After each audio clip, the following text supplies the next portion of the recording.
주의 성령이 내게 임하셨으니. 오늘은 히브리서 11장 1절에서 3절 내용만 다루도록 하겠습니다. 시간이 허락되는 데까지 다룰게요.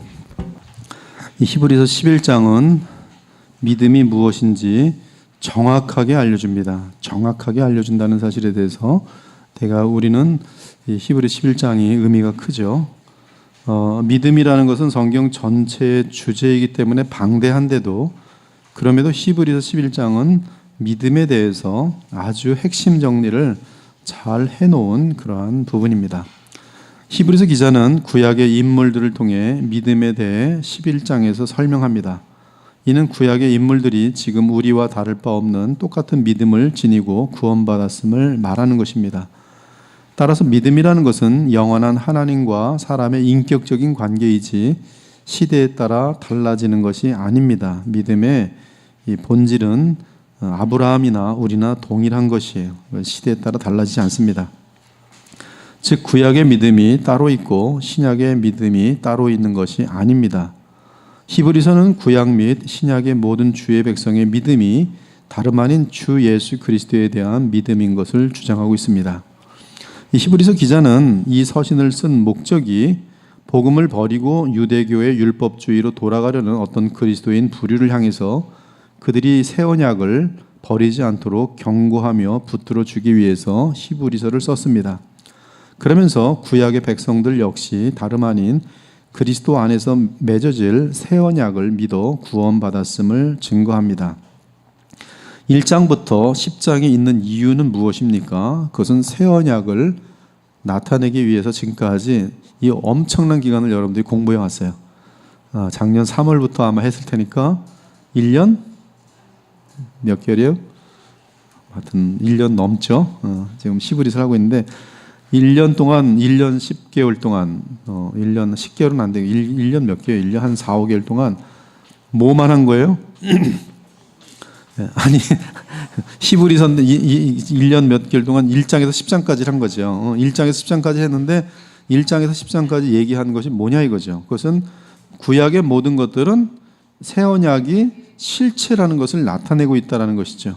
그래서 그러니까 결국은 지금 그 히브리서 기자는 새 언약이 하나님께서 궁극적으로 의도하셨던 최종 언약인 사실을 1장부터 10장까지 설명해 온 것이죠. 맞습니까? 여러분들 지금까지 저랑 같이 공부해 왔어요. 1장부터 10장까지가 무엇을 위해 있어요? 예수님에 대해서 알려주기 위해서 있는 것이죠. 그래서 모세랑 비교해보고 천사랑 비교해보고 그리고 구약에 있는 모든 그 율법들이 이게 어떻게 상징적으로 그림자로 예표로 그리스도를 가르치는지를 철저하게 지금 우리가 공부한 것이에요. 그러니까 1장부터 10장까지 딱 읽으면 우리 머릿속에 뭐가 있어야 돼요? 새 언약 예수 그리스도. 즉 우리 주 예수님의 비할 데 없는 뛰어남을 여러 면에서 증거하며 강조했어요. 1장부터 10장까지. 그러면서 예수님을 통한 새 언약 곧 복음은 모세를 통한 옛 언약이 가리키던 실체인 것을 알려줬어요. 즉 모세를 통한 옛 언약은 단지 그리스도 안에 주어질 새 언약의 철저한 그림자, 모형 또는 예표인 것을 증거했습니다. 반면에 예수님의 대제사장직과 그분의 십자가상에서의 희생은 구약이 상징했던 동물의 제사로 상징했던 것들, 또 구약의 모든 제사장들 제도를 통해 상징했던 그 실체인 것을 증명하였습니다. 그렇죠? 여러분들 맞지요? 지금까지? 반응들이 별로 없어요. 우리 주 예수께서는 아론의 계열에 따르는 대제사장이 아니라 처음과 끝을 알 수 없는 멜기세덱의 반차를 따르는 대제사장으로서 자기 몸으로 십자가상에서 희생 제물을 드려 하나님의 어린 양으로서 하나님 앞에서 단번에 영원한 제사를 드렸습니다.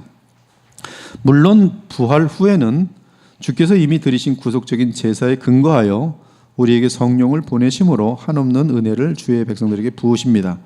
그것이 바로 영원한 대제사장 우리 주 예수 그리스도의 자신의 하나님의 어린 양 희생 제물에 근거한 현재 사역이에요. 그래서 지금도 여러분들을 죄를 용서하여 주시고 그리고 여러분이 하나님과 죄 때문에 관계가 깨져 있으면 대제사장 앞에 나와 기도하면 얼마든지 여러분을 그 보혈로 덮으시고 하나님과 만나도록 하시는 분이 지금 예수님의 사역이에요. 그래서 히브리 4장에 보면 이 대제사장 예수 그리스도를 의지하는 가운데 담대히 하나님 보좌 앞에 나아갈 수 있도록 돼 있어요.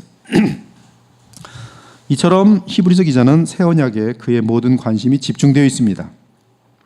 즉 주 예수 그리스도의 십자가의 희생과 그분의 영원한 대제사장직에 집중되어 있어요. 특히 우리가 이제 히브리 10장을 다룰 때 이 10장은 새 언약을 거부하고 멸시하는 자들이 당할 하나님의 엄중한 진노를 경고합니다. 그래서 거듭난 신자라고 할지라도 의도적으로 죄를 고집할 경우 하나님의 징계를 받아 지옥에 방불한 그런 어떤 심적인 고통을 겪을 수 있음을 알려주고 있어요. 그러므로 언제나 새 언약을 통해 진실하고 간절한 마음으로 하나님 보좌 앞에 나아가 주 하나님과 교제하도록 권면합니다. 그 후 히브리서 기자는 11장을 다루기 위한 맥락을 설정하기 위해, 그렇죠? 맨 끝에 보면 오직 의인은 믿음으로 말미암아 살리다라는 내용으로 이어집니다.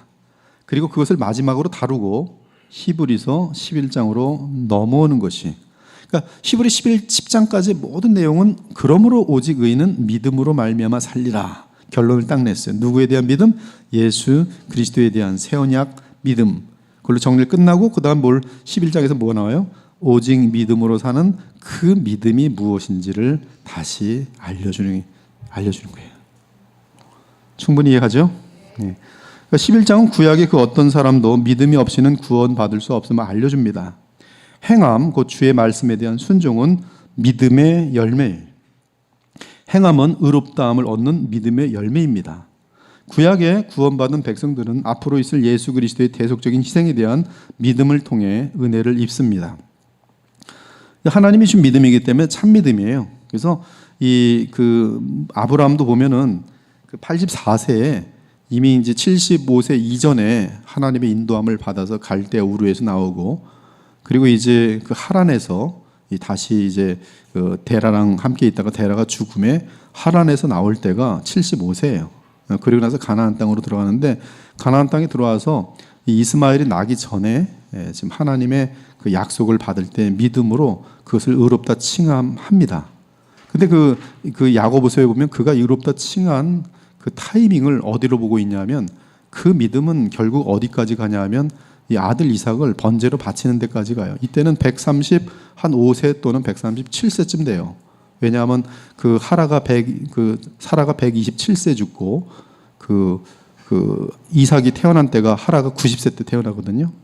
그래서 지금 이 모든 사건은 어머니 사라가 돌아가신 다음에 그 어떤 사건으로 연결되면서 요 계산해 보면 아브라함이 이삭을 바친 때가 한 135세쯤 돼요. 그때 나이는 이삭은 몇 살이에요? 한 35세. 그리고 그 이후에 이제 엄마 사라는 돌아가시거든요. 이게 뭐냐면 그 하나님께서 주신 그 참 믿음은 하나님 보실 때는 반드시 그 어떤 그 순종의 열매까지 갈 수밖에 없는 그런 속성을 갖고 있는 것이 그 인생 가운데. 그래서 우리는 결국 몇 번 자빠지고 실패하지만 결국은 예수님의 하나님 말씀을 순종하는 자리까지 계속 변화되면서 성화가 되도록 돼 있어요. 성화. 살아있는 생명은 성화되어집니다. 살아있는 믿음은 계속 전진하게 돼 있어요. 11장은 이 구약의 그 어떠한 사람도 믿음이 없이는 구원받을 수 없음을 알려주고, 그 믿음은 행함으로 이제 그 믿음이 확증됩니다. 구약의 구원받은 백성들은 앞으로 있을 예수 그리스도의 대속적인 희생에 대한 믿음을 통해 은혜를 입었고요. 그 믿음으로 하나님 앞에서 올바른 삶을 살았어요. 하지만 다수는 믿음을 잃고 하나님 앞에 패역하였습니다. 믿음이 없이는 그 누구도 하나님을 기쁘시게 할 수 없어요. 이제 히브리서 기자는 히브리 11장에서 구약시대에 믿음으로 살았던 조상들을 소개합니다. 그 마지막 내용이 39절에서 40절이에요. 이 사람들은 다 믿음으로 말미암아 증거를 받았으나 약속된 것을 받지 못하였으니 이는 하나님이 우리를 위하여 더 좋은 것을 예비하셨은즉 우리가 아니면 그들로 온전함을 이루지 못하게 하려 하심이라. 이들은 무엇을 아직 받지 못했습니까? 메시아를 오심을 아직 체험치 못했어요. 구약 사람들이기 때문에. 그러나 지금 히브리서를 받는 사람들은 메시아를 체험했어요? 안 했어요? 이미 메시아가 오신 상태에 있어요. 그리고 히브리 12장에서는 예수 그리스도를 믿음으로 사는 새 언약 시대의 성도들을 소개합니다. 이러므로 우리에게 구름같이 둘러싼 허다한 증인들이 있으니 이 증인들은 지금 11장에 나오는 구약의 그런 믿음의 사람들이죠. 모든 무거운 것과 얽매이기 쉬운 죄를 벗어버리고 인내로서 우리 앞에 당한 경주를 하며 믿음의 주요 또 온전하게 하시는 이인 예수를 바라보자. 지금 예수는 어떤 상태인가? 그는 그 앞에 있는 기쁨을 위하여 십자가를 참으사 부끄러움을 개의치 아니하시더니 하나님 보좌 우편에 앉으셨느니라. 그래서 하나님 보좌 우편에 앉아 계신 부활하신 영광의 예수님이 12장의 배경이 여러분들이 그 배경입니다. 너희가 피곤하여 낙심하지 않게 하여 죄인들이 이같이 자기에게 거역한 일을 참으신 일을 생각하라. 자, 그러면서 이제 11장을 시작하게 되는데 11장을 보니까 믿음의 정의를 내린다는 것이 정의. 그래서 여러분들 오늘 몇 가지만이라도 했으면 좋겠는데요. 11장을 아마 다 다루진 오늘 못할 것 같고요. 믿음의 정의. 네, 여기 문제 원어로 돼 있어요. 원어로 에스틴데 피스티스, 엘피조메논, 슈포스타시스, 프라그마톤, 엘렌코스, 플레포, 메논 이렇게 돼 있어요. 이것이 이제 히브리서 1절에 11장 1절의 내용인데요. 개역 개정은 믿음은 바라는 것들의 실상이요 보이지 않는 것들의 증거니라고 번역하였습니다. 여기 보면 그 에스틴이라는 것은 이스, 무엇 이스 할 때 그 어떤 그 이것은 A는 B다 할 때 이스 에스틴이라는 것이고요. 근데 여기 보면 피스티스는 슈포스타시스라고 돼 있어요. 슈포스타시스. 그리고 엘피조메노는 이것은 이제 형용하는 그런 내용입니다. 즉 믿음은 슈포스타시스예요. 이제 히브리서 1장 1절에서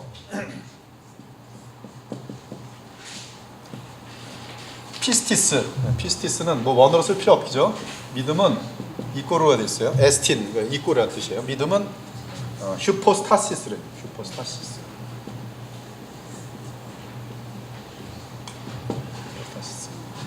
요거는 이제 그 원어로 들어가면 그리고 여기 그 슈퍼스타시스인데 본질인데 무엇에 대한 본질인가 보면은 엘피조메논 그랬어요. 엘피조메논.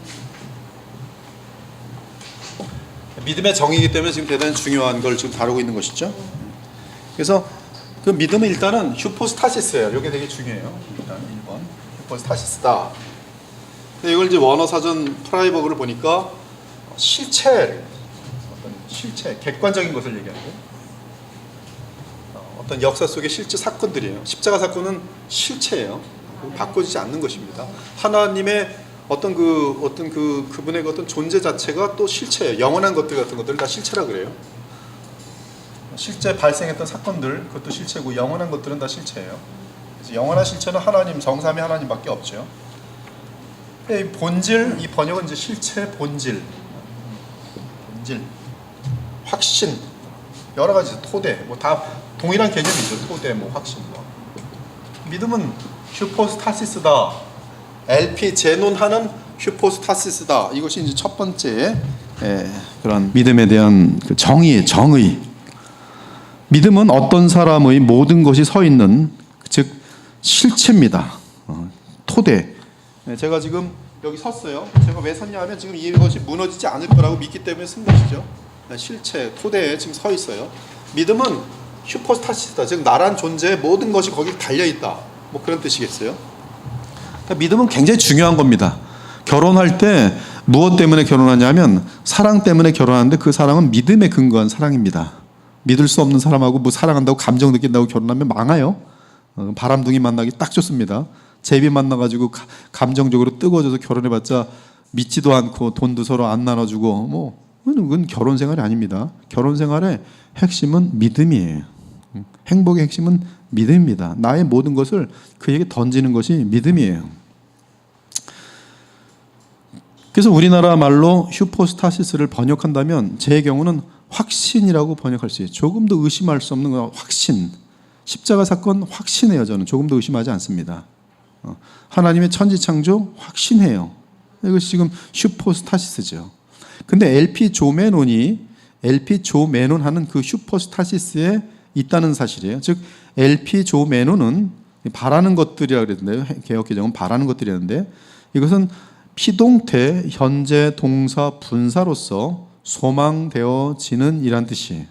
소망되어지는. 여기 지금 장종모 전도사님 지금 바이블벅스 그 10 버전입니까? 10이에요?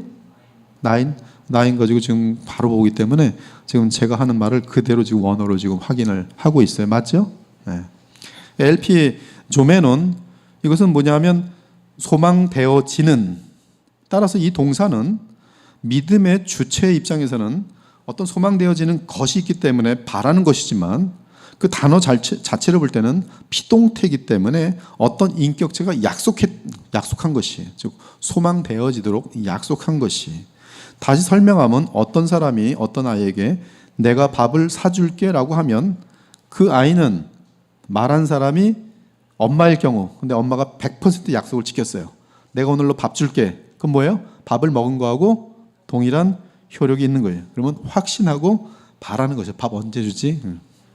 그렇죠. 그것이 슈퍼스타시예요. 지금 얘한테는 이것이 바라는 것들, 즉 이 소망되어지는 것을 이미 이제 약속을 받고 약속하신 분이 내가 절대적으로 믿는 그분이기 때문에 이것을 확신하고 있는 거죠. 그럼 그 확신이 뭘 나타내는가? 그 사람의 모든 걸 지금 좌우하는 거예요. 기분, 생각, 모든 걸 좌우해요. 그렇죠? 엄마가 밥 준대. 언제 줄까? 1시간 내에 주겠지. 다 그러면 아무데도 안 가고 이러고 있는 거죠. 그러면 이건 지금 그 사람의 행동을 다 주관하고 있는 것이. 즉 이러할 경우 그 약속을 한 존재가 믿을 만한 사람일 경우 이제 그 밥을 얻어 먹겠구나 하면서 밥을 먹을 것을 확신하고 바라게 됩니다. 옛날에 이거 설명하기 위해서 동준이를 되게 많이 예를 들었는데 지금은 뭐 이제 하도 오래된 얘기라서 별로 이제 들어오질 못하고 있어요. 그래서 항상 기억날지 모르겠어요. 내가 동준이에게 100번 밥을 사준다고 그러고 100번 다 줬어요. 오늘 아침에 내가 너 오늘 밥 사줄게. 동준이 그걸 가지고 확신하고 이제 거기에 따라 오늘 하루를 이제 기분과 모든 것들이 좌우된다는 것이죠. 그러나 그 바람은 어떤 믿을 만한 사람의 약속에 의해 발생되는 확신에 근거한 즐거운 바람입니다. 그 확신은 그 아이의 감정, 생각, 결정 등을 주관하게 돼요. 즉 그 아이의 믿음은 그 아이의 존재, 본질, 실상, 실체가 되어 그 아이의 모든 생각 및 감정, 의지, 활동의 토대가 되는 것입니다. 따라서 믿음은 반드시 그 사람의 생각과 행동을 좌우하게 되어 있어요. 이것이 일단 원어를 통해 발견할 수 있는 믿음이라는 것의 첫 번째 정의입니다. 어떤 약속한 자가 있는데, 약속하신 분이 있는데, 약속하신 분이 하신 그 약속에 LP 조메논 바라는 것들, 거기서에 있는 슈퍼스타시스다. 그것이 나의 확신이 되어버렸다. 약속에 대한 확신이 되어버렸다. 좀 구해다 줄래요? 이거 좀 나오지가 않아. 그것이 첫 번째 믿음이라는 것이 그 정의고요. 두 번째 정의는 프라그마톤, 엘렌코스, 블레포메논이라고 말하고 있는데 여기서 믿음은 그 에스틴 그 믿음이란 단어는 다시 두 가지의 정의를 갖는데요. 첫째는 슈퍼스타시스고요. 두 번째 정의는 엘렌코스입니다. 그 이유는 엘렌코스는 주격 명사로서 주어인 피스티스에 대해 정의하고 있기 때문에 그래요. 그렇다면 플라그마톤하고 블레포메논은 엘렌코스에 대한 서술이라고 볼 수 있어요. 그러니까 지금 말씀드리는 것은 믿음이라는 것은 원어로 볼 때 슈퍼스타시스, 그다음 믿음이라는 것은 엘렌코스, 이 두 개가 나온다는 말이에요. 믿음의 정의는 두 개. 그리고 그 정의에다가 서술하는 것들이 슈퍼스타시스에서는 LP 조메논, 그 다음에 엘렌코스에서는 그 앞뒤로 블레포메논, 프라그마톤 이렇게 붙어 있다는 것이죠. 그러면 일단 가장 중요한 것은 믿음이 무엇인지를 정의하는 엘렌코스예요. 즉 믿음은 첫째는 슈퍼스타시스, 둘째는 엘렌코스인데 슈퍼스타시스는 이미 얘기한 것처럼 어떤 그 실체, 본질, 그런데 이제 저 같은 경우는 확신, 그 인격체가 연결되면서 확신이라고 했고요. 둘째는 엘렌코스인데 이것은 그 의미는 입증하려는 목적으로 엄격한 테스트를 치르는 것을 말합니다. 즉 증거를 통해 분명한 확신을 갖다라는 뜻이. 그러면 그 믿음이라는 것은 지금 히브리서 11장에서 말한 믿음이라는 것은 두 가지인데 하나는 확신인데 약속과 관련된, 그리고 약속하신 분 피동으로 되어 있기 때문에 누군가가 약속을 하신 거예요. 그러니까 LP 조매로는 피동, 누가 약속한 것, 약속이라는 것. 근데 여기 이 피동에 의해서 나는 이 약속을 바라보지만 이것을 하신 분이 계세요. 그 분은 뭐 우리가 성경 전체 맥락에서 볼 때 하나님이시죠. 근데 두 번째 이 엘랑코스랑 관련된 것은 확증이 확증. 증거를 가지고 그것은 이제 검사가 돼서 이게 뭘까? 보리차구나. 확증이 확증. 달라요. 확신은 동준이가 목사님 오늘 제가 점심 내가 동준이 믿으면 그래? 오늘 점심 먹겠구나. 확신하는 거고. 이거는 지금 보리차구나. 확증하는 거예요. 달라요. 근데 이게 바로 믿음이에요. 그것이 지금 히브리서 11장에서 설명하고 있는 지금 믿음이라는 것에 대한 정의라는 거, 정의.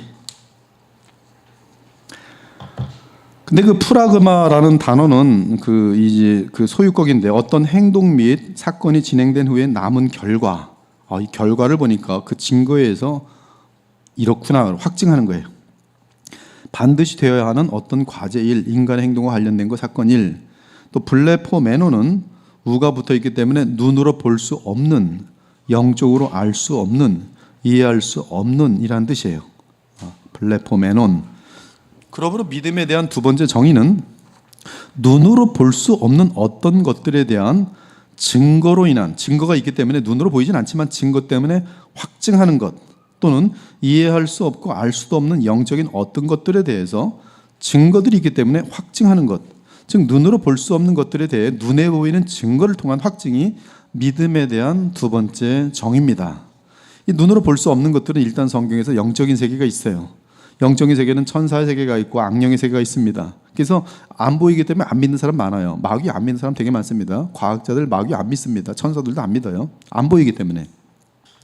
무엇보다 근본적으로 차원을 알 수 없는 하나님의 세계가 있어요. 성삼위 하나님에 대해서 성경을 읽지 않고 성경을 믿지 않는 사람들은 하나님을 믿지 않습니다. 믿지 않아요. 증거가 있어도 안 믿습니다. 근데 하나님의 세계는 성삼위일체의 창조주의 세계로서 영원하고 무소부재하시기에 우리 피조물로서는 조금 더 하나님의 세계를 알 수 없습니다. 오직 성경을 통해 계시된 부분만을 희미하게 알 뿐이에요. 하지만 하나님이 살아 계시다는 증거는 너무나 많은 거예요. 주께서 지으신 이 모든 만물이 하나님의 존재를 입증하는 증거물들이, 이 증거를 보면서도 정신 나간 사람은, 미친 사람은 이 모래잖아 이렇게 얘기할 거예요. 미친 사람이죠. 여러분 이 세계를 보면서, 태양을 보면서, 태양 속의 질서를 보면서, 모든 것의 완전한 법칙들을 보면서 하나님이 없다고 하는 사람들은 미친 거예요. 정신적으로 미친 겁니다. 이게 정상적인 사고를 못하는 것이에요. 로마서 1장에 보면 그들은 이게 다 죄와 함께 완고한 하나님을 향하여 끝까지 대항하는 그런 어떤 성향에 의해서 그의 양심도 무너졌고요, 지각도 다 무너져 있어요. 그래서 비이성적이고 비논리적이고 이러한 것으로 가득 차 있어요. 하나님이 없다 하는 자들은 증거가 보이는데도 물을 마시면서도 이거 물이 아니야, 물이 없어 이렇게 말하는 거 동일한 거예요.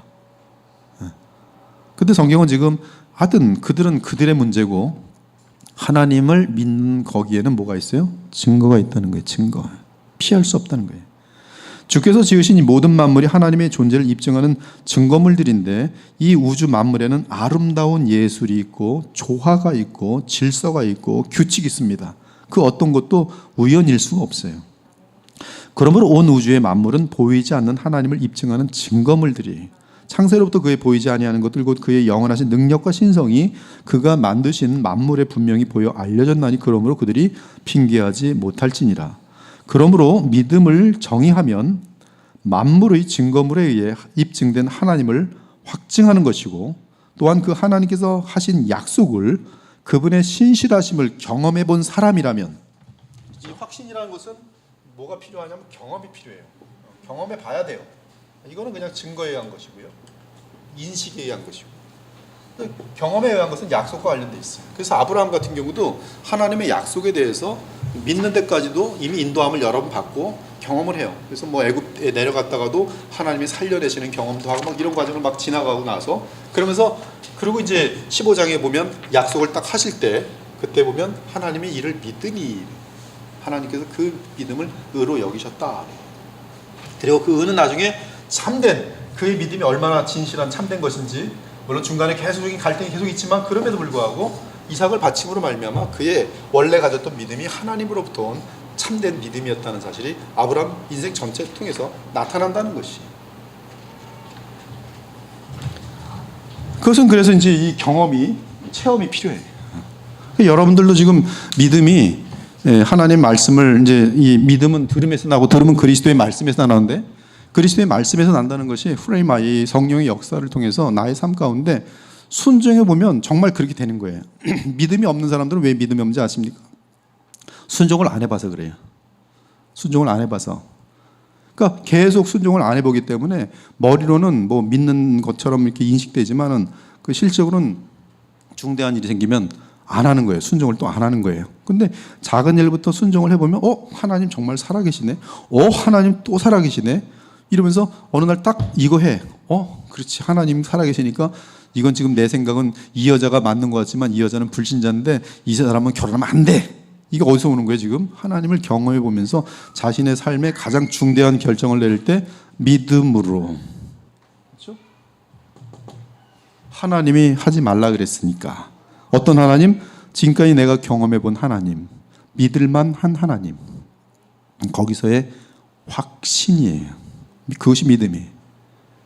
그래서 경험을 통해서 인생을 통해서 그리고 확증은 증거에 의한 하나님 믿어지는 현상이에요. 피할 수가 없어요. 여러분들은 성경을 읽을 때 믿어지는 사람이 있어요. 확증의 부분이에요. 근데 뭐가 약할 수 있어요? 아직 그의 약속에 대한 확신이 약할 수가 있어요. 그러면 여러분 인생 결정을 내릴 때 주님 말씀대로 안 할 가능성은 아직도 여전히 많아요. 근데 두들겨 맞으면 망쳤구나. 이 길은 역시 하나님 말씀 안 듣고 가보면 되는 일이 없구나. 그러면서 경험해 보면서 다음에 하나님 요구하면 맞습니다. 주님 뜻대로 하겠습니다. 해봤어요? 하나님께서 신실하시게 기뻐하시는 증거들이 나타나요. 애들도 잘 커주고 옛날에는 이렇게 말도 안 듣는데 애들이 이렇게 부모 공경할 줄도 알고 야 행복하네 천국이네. 주님의 말씀드렸더니 정말 천국이 이루어지네. 그러면 더 주의 말씀대로 해야지. 그것이 믿음이에요. 확신이에요. 좀 더 분명한 이해를 위해서 하여튼 이런 것들이 구약의 성도들이 지녔던 두 종류의 그런 어떤 믿음의 정의. 히브리서 기자는 히브리서 10장까지 예수 그리스도의 탁월함, 그분의 영원한 대제사장 되심, 또한 단번에 영원한 대속 제물이 되심, 그리고 부활 승천하셔서 영원한 대제사장으로서 우리의 중보자가 되신 사실을 증거한 후에 우리에게 믿음에 집중하도록 인도합니다. 좀 더 분명한 이해를 하기 위해서는 우리는 바울 사진을 참조해 보는데요. 2절을 보니까 선진들이 이로써 증거를 얻었느니라. 선진들은 구약의 믿음의 조상들을 말합니다. 그리고 그 선진들의 이름이 히브리서 11장에 기록되어 있어요. 2절은 그들은 믿음에 의해 하나님으로부터 인정을 받았다는 뜻입니다.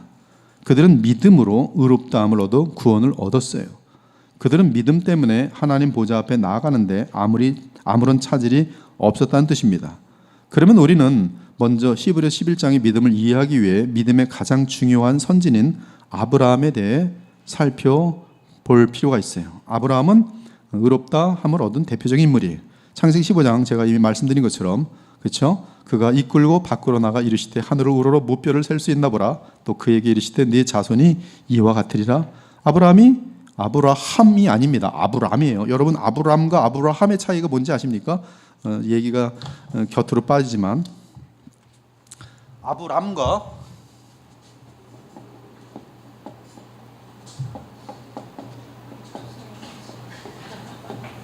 아브라함의 차이는 흐의 차이예요. 흐는 히브리어에서 호흡이에요. 호흡은 생깁니다. 즉 아브라함은 생명이 없는 그런 상징이고요.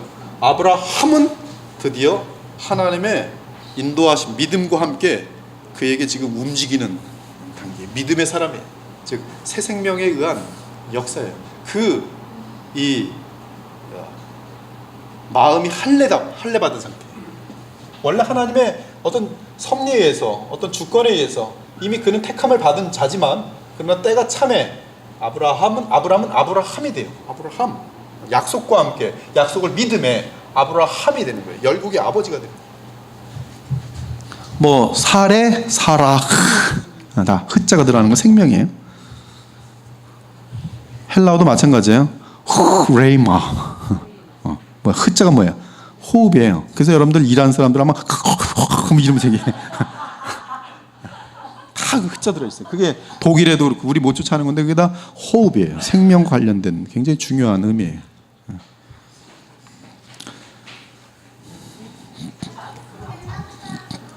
근데 로마 4장에 보면 아브라함의 믿음이 요약되어 있는데, 그가 믿은 바 하나님은 죽은 자를 살리시며 없는 것을 있는 것으로 부르신 이시니라.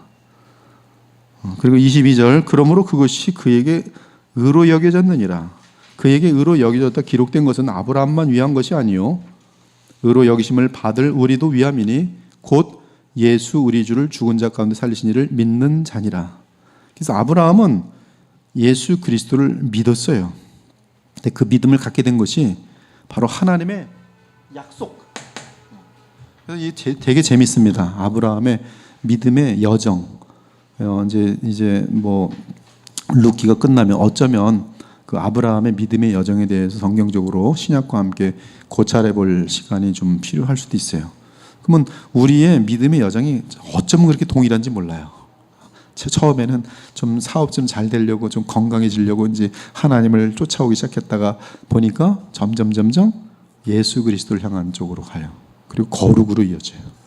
여기까지 가지 못하는 가짜 믿음들도 있어요. 돈 놓고 돈 먹기 하나님을 알고 있다가 죽는 그날까지 그렇게 알고 끝나는 거예요. 거룩도 모르고 죄사함도 몰라요. 공식인 줄 알아요. 근데 이러한 믿음이 아브라함도 다 인도함을 받는데요. 아무튼 즉 믿음은 어떤 인격체가 말하는 약속을 듣고 그 약속을 나의 슈포스타시스로 삼아 나의 모든 것을 거는 것인데, 아브라함은 하나님의 약속을 듣고 그 약속을 그의 슈포스타시스로 삼아 그의 인생을 걸었어요. 그리고 하나님의 약속의 핵심이 뭡니까? 결국은 예수 그리스도에 대한 내용이에요. 여러분, 창세기 12장 1절에 아브라함 너로 큰 민족을 이루겠다고 말하죠. 근데 그때 그 내용이 뭐냐 하면 모든 열방으로부터 아브라함으로 하여금 복을 받게 하는 그런 내용이에요. 즉 이스라엘 족속뿐만 아니라 모든 열방으로 아브라함의 씨를 통해서 구원받게 하려는 그런 내용이 담겨 있습니다. 또한 아브라함은 아직 하나님의 약속이 이루어지지 않았을 때 아직 다 이해할 수 없는 상황 및 사건들 속에서 그 약속을 하신 하나님 때문에 어떤 확증을 지니고 있었어요. 그는 보이지 않는 하나님의 손길에 대해 분명한 확증을 가지고 있었고, 이에 그분이 말씀하신 미래 사건에 대한 약속을 분명하게 확신하였던 것입니다. 그래서 그는 갈 바를 알지 못하나 그의 고향 갈대아우를 떠날 수 있었고요.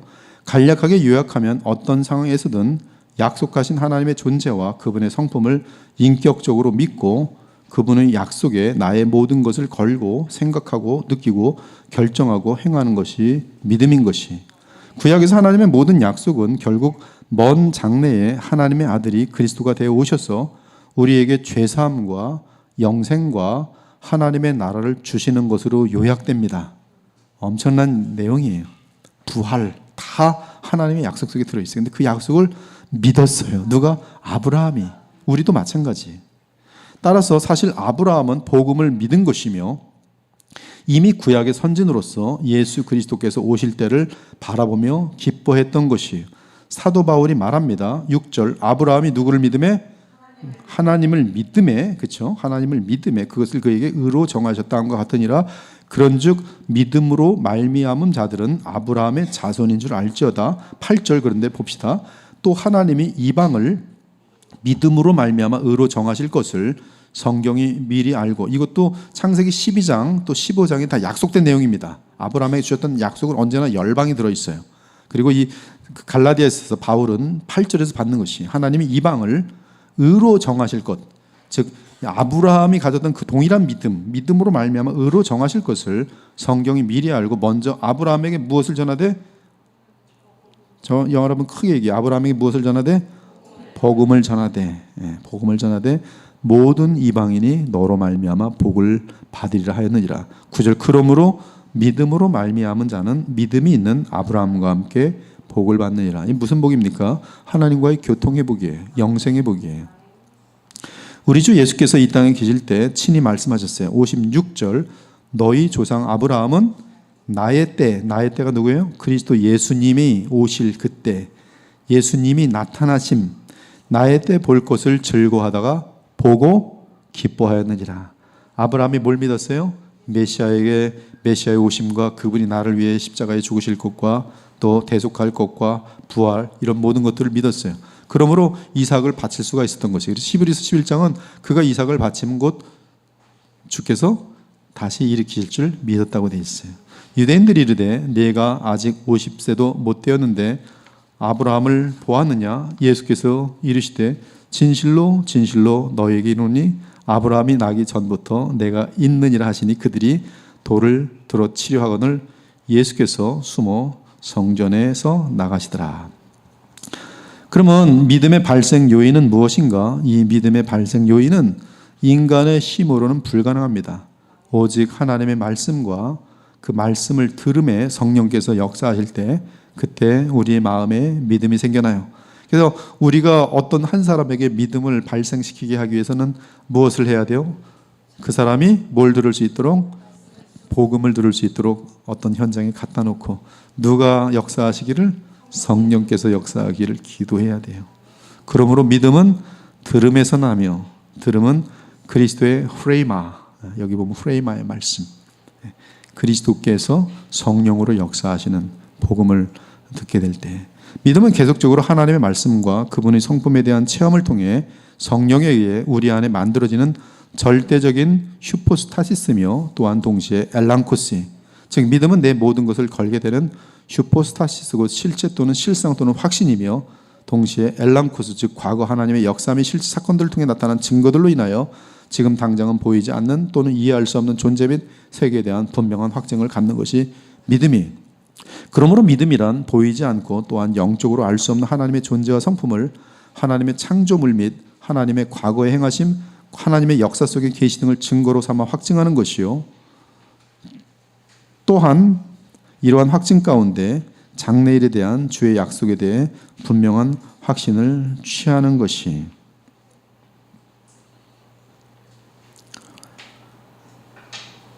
이에 믿음은 내 자신을 바라보는 것은 하나도 없고 전적으로 하나님께 내 모든 것을 던지게 되어 있습니다. 특히 그분의 약속이 마침내 그리스도 예수 안에서 다 완성되었기 때문에 우리 믿음은 결국 하나님의 계시 및 약속에 따라 그리스도 예수님께로 우리의 믿음이 수렴되게 되어 있어요. 여러분들은 지금 믿음이 어디까지 분명히 와 있습니까? 주 예수 그리스도께로 분명히 와 있죠? 여러분들은 복받은 사람들이 그러면 그 믿음은 어떠한 역사를 나타내게 되는지 아십니까? 그 믿음은 이 거룩을 향하여 나아가도록 되어 있어요. 이로써 우리는 우리에게 생겨난 믿음에 의해 인류 역사 끝까지 아니 더 나아가 저 영원한 새하늘과 새 땅까지 알려주시는 주의 약속 및 계시를 확신하면서 주 앞에서 인생의 결정을 내려가면서 주와 교제하며 기쁨과 평강을 누리는 것이 믿음의 실체까지만 하려고 했더니 좀 많네요. 오늘 여기까지만 할게요. 믿음의 실제까지 좀 은혜가 됐을 텐데 오늘 8월 7월 21일 기도하고 마치겠습니다. 다음 주 계속 믿음의 실체, 구현 그리고 성도들의 가장 중요한 믿음 등에 대해서 다루도록 하겠습니다. 하나님 감사합니다. 오늘 저희들이 믿음의 정의에 대해서 참 다시 한번 분명히 보았습니다. 저희들 하나님을 경험해 가면서 우리 인생을 통해서 참된 그러한 슈퍼스타시스의 믿음을 갖게 하시고 또한 성령의 역사하심으로 말미암아 지각이 열리고 또한 양심이 활짝 열려서 많은 이미 있는 하나님의 증거들을 통해서 또 주의 역사들의 남은 역사 속의 증거들을 통해서 하나님을 확증하면서 조금 더 의심 없이 자신 있게 달려갈 수 있는 그런 믿음을 소유할 수 있도록 도와주시기 원합니다. 아브라함을 보았을 때 그의 믿음은 마침내 하나님의 약속에 근거하여서 처음부터 끝까지 예수 그리스도로 집중되어지고 또 아브라함은 그 하나님의 의도에 따라 비록 구약의 백성이었지만 예수 그리스도를 믿음으로 의롭다 칭함을 받고 심지어 생명까지도 또 부활까지도 내다볼 수 있는 믿음을 소유했음을 오늘 또 알게 하시니 저희들 동일한 믿음을 가지고 이미 오신 예수님 그분의 십자가의 죽으심과 또 부활의 능력이 무엇인지 믿음 안에서 누림으로 예수님 안에서 하나님과 교통하고 그 교통 가운데 우리에게 주신 하나님의 생명력에 의해 넉넉히 죄 많은 이 세상을 이기고 살아갈 수 있는 하늘을 바라보는 하늘의 소망을 바라보는 주의 아름다운 백성들이 되게 하여 주옵소서. 오늘도 집으로 돌아가는 발걸음 함께 해주시고 또 주의 위로와 은혜가 충만한 그러한 가정들이 되길 바랄 때 살아계신 우리 주 예수 그리스도 이름으로 기도 올려옵나이다. 아멘.